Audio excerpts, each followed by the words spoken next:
Income tax return filing को लेकर यदि आपके माइंड में कुछ मिथ या मिसकंसेप्शन है तो ये वीडियो आपके लिए काफ़ी इम्पॉर्टेंट होने वाली है।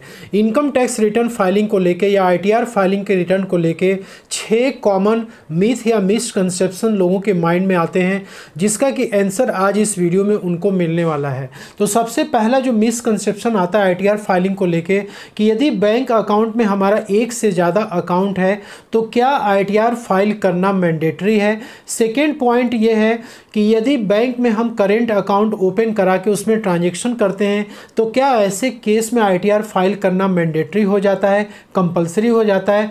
थर्ड ये आता है कि यदि हमने किसी साल किसी रीजन के वजह से आईटीआर फाइल कर दिया था तो क्या हमें हर साल आईटीआर फाइल करना मैंडेटरी होगा, कंपलसरी होगा। नेक्स्ट पॉइंट ये है कि यदि हम अपनी आईटीआर को फाइल करते हैं या करवाते हैं तो क्या फीस हमें पे करना पड़ता है और फीस के अलावा हमें कितना टैक्स पे करना पड़ता है। ये भी काफ़ी बड़ा इम्पॉर्टेंट एक मिथ या मिसकंसेप्शन लोगों के माइंड में आता है। नेक्स्ट पॉइंट ये है कि यदि फिक्स्ड डिपॉजिट के इंटरेस्ट पे या सैलरी पे यदि टीडीएस पहले कट चुका है तो क्या हमें आईटीआर फाइल करना मैंडेटरी है, इम्पॉर्टेंट है। इसके बाद यदि टीडीएस हमारा कट चुका है तो क्या फिर से हमें आईटीआर फाइल करते समय टैक्स फिर से पे करना पड़ता है। So hello everyone, my name is Rinku Maurya और आप देख रहे हैं the Maurya FT classes. Channel पे नए हैं तो सब्सक्राइब जरूर कर दीजिएगा, बेल आइकन को प्रेस कर दीजिएगा। वीडियो यदि आपको आगे अच्छी लगती है तो इसको लाइक करना मत भूलिएगा। यदि आपको अच्छी नहीं लगती है तो आप इसको डिसलाइक भी कर सकते हैं। आपने काफ़ी सारे लोगों के मुंह से सुना होगा कि अरे आपने बैंक अकाउंट में 3 अकाउंट आपने रखा हुआ है, आपको तो एक ही अकाउंट रखना चाहिए था। अब आपने 3 अकाउंट रखा है ना, आपको अब गवर्नमेंट जो है आपके अकाउंट को देखेगी, आपको आईटीआर फाइल करना ज़रूरी हो जाएगा। नहीं करेंगे तो आपको नोटिस आ जाएगी। आपको बहुत तरीके से वो डराते और धमकाते हैं, ठीक है। तो दोस्तों मैं आपको यहाँ पे बताना चाहूँगा कि यदि कोई भी व्यक्ति आपको इस प्रकार की बात बोलता है कि आपका बैंक में एक से ज़्यादा अकाउंट है तो आपको आईटीआर फाइल करना ज़रूरी है, तो आप उसको तुरंत हाथ जोड़ लीजिएगा, बोलिएगा ठीक है मैं अपनी आईटीआर फाइल करूँगा।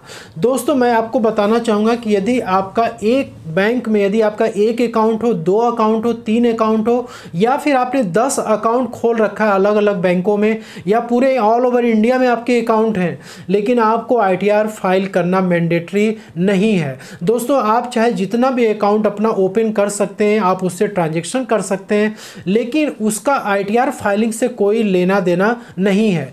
आपको आईटीआर फाइल करना तब मैंडेटरी हो जाता है जब आपकी इनकम बेसिक एग्जेम्पशन लिमिट से क्रॉस करती है। तो यहाँ पे यदि आप मान लीजिए कि ओल्ड टैक्स रेजिम में अपनी आईटीआर को फाइल करते हैं तो आपकी इनकम जब तक 2.5 लाख के ऊपर क्रॉस नहीं करेगी तब तक आपको आईटीआर फाइल करना कंपलसरी नहीं होगा। वहीं पे यदि आप न्यू टैक्स रेजिम में फाइल करते हैं तो आपको तभी आईटीआर फाइल करना होगा जब आपकी इनकम 3 लाख के ऊपर क्रॉस करेगी। तो यहाँ पर अकाउंट से कोई लिंक नहीं है आईटीआर फाइलिंग का, यहाँ पे लिंक है इनकम का कि आपकी इनकम यदि क्रॉस करती है तो फिर आपको फाइल करना होगा। अब यहाँ पे जो 3 लाख रुपए की जो लिमिट है, बहुत सारे लोग इसको पर मंथ की लिमिट समझते हैं, लेकिन ऐसा नहीं है। ये जो लिमिट है आपको 1 साल की लिमिट दी गई है। यदि आपका 23 और 24 फाइनेंशियल ईयर में यदि आप कैलकुलेशन कर रहे हैं और आपका ओल्ड टैक्स रेजिम में 2.5 लाख रुपए तक है तो फिर आपको आईटीआर नहीं फाइल करना है, और 3 लाख रुपए तक न्यू टैक्स रेजिम में आपके इनकम आ रही है तो आपको आईटीआर फाइल नहीं करना है। सेकेंड जो कॉमन मिथ लोगों के माइंड में आता है कि यदि हम बैंक में करेंट अकाउंट मेंटेन कर रहे हैं, उससे ट्रांजैक्शन कर रहे हैं तो हमें आईटीआर फाइल करना कंपलसरी है। आपने लोगों के मुंह से भी सुना होगा कि भाई करेंट अकाउंट कर रहे हो, बिजनेस अकाउंट तुमने ओपन कर रखा है, तुमको अब तो इनकम टैक्स रिटर्न भरना ही पड़ेगा। तो यहाँ पे मैं आपको बताना चाहूँगा कि करेंट अकाउंट से भी आईटीआर फाइलिंग का कोई लेना देना नहीं है। हाँ, यदि करेंट अकाउंट में आप जो भी ट्रांजैक्शन आप एक्सेप्ट कर रहे हो, पार्टी से जो भी पेमेंट आप एक्सेप्ट कर रहे हो, यदि वो पेमेंट 40 लाख के ऊपर यदि क्रॉस होता है साल भर में तो वहाँ पे आपको जीएसटी का जो प्रोविज़न है वो अप्लाई होना शुरू हो जाता है। आपको जीएसटी नंबर वहाँ पे लेना पड़ता है और जीएसटी में फिर आपको अपना टर्नओवर दिखाना पड़ता है। वो टर्नओवर आपके इनकम टैक्स पोर्टल पे रिपोर्ट होती है। तो ऐसे केस में आपको आईटीआर फाइल करना वहाँ पे मैंडेटरी हो जाता है, क्योंकि आपका जो डाटा है वो इनकम टैक्स पोर्टल पे चला जा चुका है।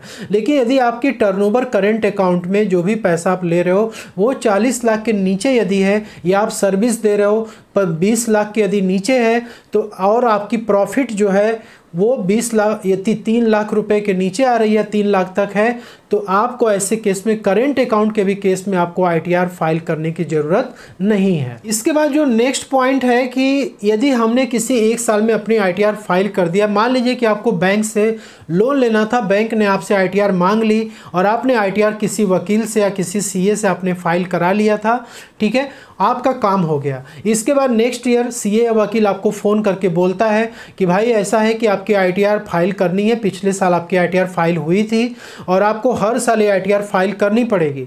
तो दोस्तों वहाँ पर भी आपको थोड़ा सा अलर्ट हो जाना है। यदि आपको कोई भी व्यक्ति इस तरीके से करता है, वैसे सीए और वकील का काम ही यही है कि आपको वो बोलते हैं इसलिए ताकि उनका क्लाइंट का बेस मजबूत रहे, उनकी फीस जो है उनको मिलती रहे, लेकिन आपको वहाँ पे उस ईयर में आपको अपना इनकम देखना है कि आपकी इनकम कितनी है। यदि आपकी इनकम 2.5 लाख तक है तो फिर आपको आईटीआर नहीं फाइल करना होगा। यदि न्यू टैक्स रेजिम में फाइल कर रहे हैं और 3 लाख तक है तो आपको आईटीआर फाइल करना जरूरी नहीं होगा। हाँ, कुछ केसेस ऐसे होते हैं जिसमें कि आपका यदि इनकम बेसिक एग्जम्पशन लिमिट से कम भी है तो भी आपको आईटीआर फाइल करना मैंडेटरी हो जाता है। तो दोस्तों यहाँ पे जो नेक्स्ट पॉइंट है कि आईटीआर को फाइल करने पे कितना फीस पे करना पड़ता है और इसके बाद टैक्स हमें कितना पे करना पड़ सकता है, इसको भी ध्यान में रखना जरूरी है। तो आईटीआर की जो फाइलिंग फ़ीस है ये 2 चीज़ें पर निर्भर करती है। जब आप अपनी आईटीआर को खुद फाइल करते हैं तो वहाँ पे तो 0 फीस लगता है, ठीक है, आपको भी पता है। आपने जैसे कोई वीडियोस वगैरह आपने आईटीआर फाइलिंग की देख ली और आपने उसके आधार पे अपनी आईटीआर को फाइल कर दी और आपका वहाँ पे फीस जो है 0 आ रहा है, ठीक है। लेकिन यदि आप किसी भी प्रोफेशनल सीए या फिर कोई भी लॉयर से कराओगे तो वहाँ पे फीस लगता है। लेकिन ये डिपेंड तब करेगा जब आपकी इनकम बेसिक एग्जम्पशन लिमिट से ज़्यादा हो जाती है।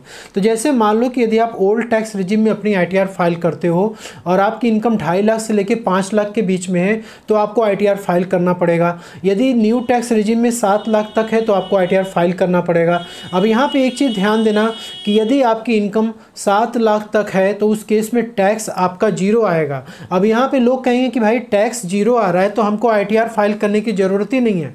बिल्कुल भी आपको ऐसा नहीं करना है। यदि आपकी इनकम 3 लाख से लेकर के 7 लाख के बीच में है आपकी टैक्स 0 आएगी, लेकिन आपको आईटीआर फाइल करना कंपलसरी है। ये चीज़ आपको अवॉइड नहीं करना है, ठीक है। वहीं पे ओल्ड टैक्स रेजिम में भी 2.5 के ऊपर जैसे ही जाएगा और 5 तक यदि है तो आपको आईटीआर फाइल करना मैंडेटरी है, ठीक है। अब आपको आईटीआर फाइल करना है तो आप ड्यू डेट के पहले यदि फाइल कर देंगे तो कोई भी टैक्स नहीं लगेगा, कोई लेट फीस नहीं लगेगी, कोई पेनाल्टी आपकी नहीं लगेगी। आपकी इनकम यदि 7 लाख तक हो 5 लाख तक है तो अब आईटीआर को फाइल करने के लिए फ़ीस कितना देना पड़ेगा।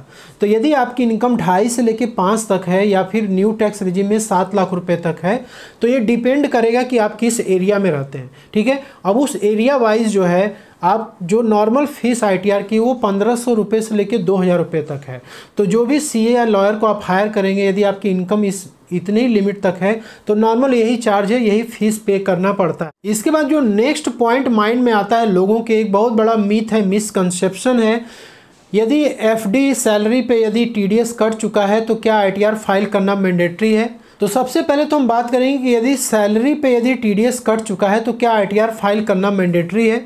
इसके लिए एग्जांपल लेते हैं। जैसे मान लो कि आपको पूरे साल भर में 8 लाख रुपए की सैलरी आपकी आ रही है तो यहाँ पर टीडीएस जो है 10% के रेट से यहाँ पे टीडीएस कट जाता है, ठीक है। मान लो कि टीडीएस कटा आपका 80,000 रुपये और आपका हर महीने आपके सैलरी से ये टीडीएस जो है मतलब मंथली बेसिस पे, तो पूरे साल भर का टीडीएस है तो मंथली बेसिस पे कैलकुलेट होकर हर महीने आपकी सैलरी से कटेगा और आपको नेट में जो पैसा मिलेगा, नेट सैलरी पूरे साल भर में 7,20,000 रुपये मिलेगा। अब यहाँ पे बहुत सारे लोग गलती क्या करते हैं, वो लोग ये सोचते हैं कि भाई हमको 7,20,000 रुपये नेट सैलरी मिल गई, गवर्नमेंट के अकाउंट में 80,000 रुपये टीडीएस का चला गया, हमें तो यहाँ पर आईटीआर फाइल करना मैंडेटरी है ही नहीं, ठीक है। तो ये गलती आपको बिल्कुल भी नहीं करना। और ये जो 80,000 रुपीज़ जो गवर्नमेंट को भेजा गया है ये एक एस्टिमेटेड बेसिस पे कैलकुलेट किया गया है। क्योंकि जो TDS का कैलकुलेशन होता है एस्टिमेटेड बेसिस पे किया था। जब आप अपनी ITR को फाइल करोगे तो उसमें आप एक्चुअल फिगर को रिपोर्ट करोगे गवर्नमेंट को कि भाई हमारी जो ये TDS कटी है ये ओल्ड टैक्स रिजिम में कटी है और हम जो है ITR अपनी न्यू टैक्स रिजिम में फाइल कर रहे हैं। हमारा जो TDS है वो ज़्यादा कट चुका है, कुछ इनकम हमारे ऐसे थे, कुछ डिडक्शन ऐसे थे जो छूट चुके थे, तो उसको सब आप लेते हो और ITR में आप दिखाते हो। तो एक्चुअल में आप जब ITR में अपनी सारी चीज़ों को दिखाते हो तो गवर्नमेंट को भी पता लगता है कि हाँ इस व्यक्ति की इतनी इनकम है, इतना डिडक्शन है, इतना टैक्स आ रहा है। ठीक, तो मान लो कि आप न्यू टैक्स रिजिम को ऑप्ट करके ITR फाइल करते हो, आपकी इनकम 7 लाख रुपए तक आ रही है, तो आपका टैक्स यहाँ पे क्या बनेगा, 0 बनेगा। तो आपका जो 80,000 रुपीज़ से ये कटा है ये आपको क्या हो जाएगा, रिफंड हो जाएगा। तो यहाँ पे देखिए ITR फाइल करने का ये फ़ायदा आपको मिल रहा है।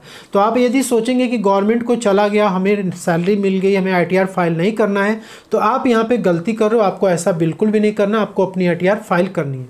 वहीं पर दूसरा सिनारियो ये हो जाता है कि आपको सैलरी की इनकम जो हुई सो हुई, लेकिन आपको कोई बिजनेस वगैरह से भी इनकम हो रहा है, मान लो 3 लाख रुपये आपको इनकम हो गया, या फिर आप शेयर मार्केट या म्यूचुअल फंड में आपने इन्वेस्टमेंट किया था, उसको सेल आउट किया था, आपको कैपिटल गेन की इनकम हो गई 2 लाख रुपए, तो टोटल आपकी इनकम यहाँ पे 5 लाख रुपए एक्स्ट्रा हो गई।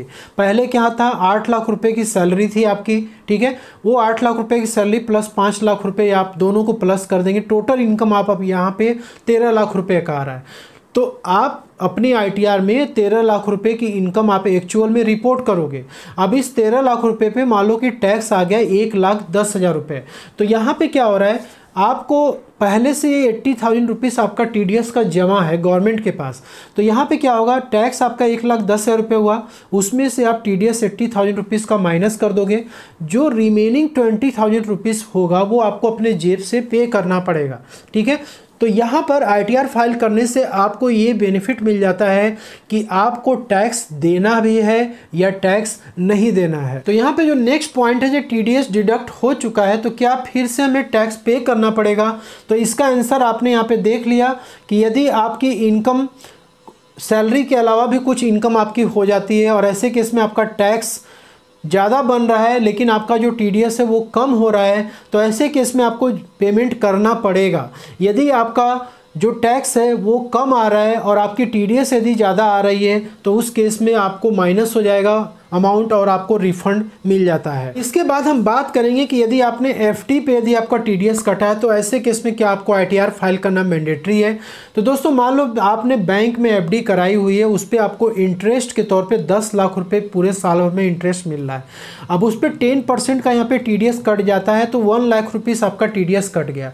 अब यहाँ पे भी लोग गलती क्या करते हैं कि लोग ये सोचते हैं कि हमारा जो इंटरेस्ट इनकम है उस पर TDS तो गवर्नमेंट को चला जा चुका है, टैक्स तो गवर्नमेंट को गया है, हमें अब यहाँ पे ITR फाइल करने की ज़रूरत नहीं है। तो यहाँ भी आपको ये गलती बिल्कुल भी नहीं करनी है, आपको अपनी ITR फाइल करनी है। उसके बाद आपको यहाँ पे अपने ITR में जो इंटरेस्ट की इनकम है FD वाली, वो इनकम आपको दिखानी है, क्योंकि इंटरेस्ट की जो इनकम होती है वो नॉर्मल स्लैब रेट से ही उस पर टैक्स कैलकुलेट होता है। तो मान लो कि नॉर्मल रेट से आपका टैक्स कैलकुलेट हुआ 60,000 रुपीज़ और आपने पे कितना किया है, 1 लाख रुपीज़ का TDS आपका कटा हुआ है। ऐसे केस में क्या होगा, आपको 40,000 रुपये का रिफंड मिल जाएगा। 1 लाख में से 60,000 को माइनस कर देंगे, 60,000 रुपये का आपका रिफंड आ जाएगा। लेकिन यदि आप ITR को फाइल नहीं करोगे तो फिर आपका नुकसान है यहाँ पे ना, इसलिए मैं आपको बोल रहा हूँ कि ITR को फाइल करना जरूरी है। तो दोस्तों ये 6 पॉइंट्स जो ITR फाइलिंग को लेकर के मिथ है, मिसकंसेप्शन है, इसको आपको माइंड में रखना, ये काफ़ी ज़्यादा हेल्प करेगी आपकी। वीडियो यदि अच्छी लगी है तो इसे लाइक शेयर ज़रूर कर दीजिएगा, चैनल पे नए हैं तो सब्सक्राइब जरूर कर लीजिएगा। तो मिलते हैं नेक्स्ट वीडियो में, तब तक के लिए जय हिंद, जय Bharat. Thank you so much for watching this.